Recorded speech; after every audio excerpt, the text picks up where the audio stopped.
des frissons. Pourquoi Théon exilé? Elira ricana. Parce que je refusais d'être une marionnette. Et toi? Pourquoi es-tu devenu tyran? Crains-tu que sans la peur personne ne te remarque? Ses yeux s'embrasèrent de colère. J'ai tout perdu à cause de cette malédiction. Elle murmure, l'amour et la mort. Je te ferai m'aimer. Tu es éternel, tu ne mourras pas. Et alors? La liberté. Elle le haïssait, pour son arrogance, pour la façon dont il la regardait affamée, mais avec une douleur. Tu crois pouvoir conquérir la mort? Sifflait-elle. Je te détruirai d'abord. Mais la nuit, seule, elle pensait, son trauma reflète le mien. Tous deux rejetés, tous deux solitaires. L'attraction naissait comme un poison dans les veines lentement, douloureusement.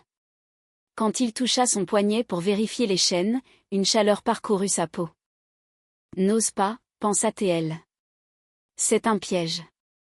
Darian partait, poing serré. Elle est obstinée, grogna-t-il intérieurement. Mais dans ses yeux, il y a du feu. Si elle se brise, me briserai-je moi aussi? La haine bouillonnait, mais dessous couvait une étincelle.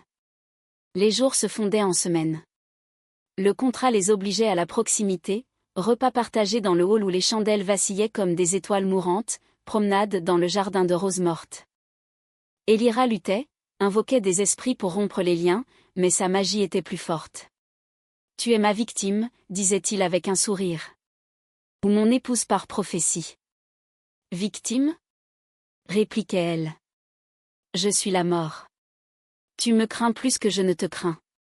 Son sarcasme blessait, ô, grande mort, sous les traits d'une frêle jeune fille.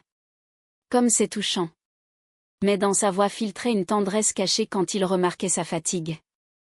Une fois, pendant une tempête, il jeta sa cape sur elle. Ne gèle pas, grogna-t-il. J'ai besoin d'une mort vivante. Elira trembla au contact. Sa chaleur, comme un feu dans une tombe froide, pensa-t-elle. Pourquoi cela attire-t-il? Les monologues intérieurs la tourmentaient, il est tyran, mais dans ses yeux la douleur d'un enfant qui a perdu le monde. Je veux haïr, mais je ressens un lien. Darian luttait contre lui-même. Elle est intelligente, audacieuse. Ses paroles comme des dagues,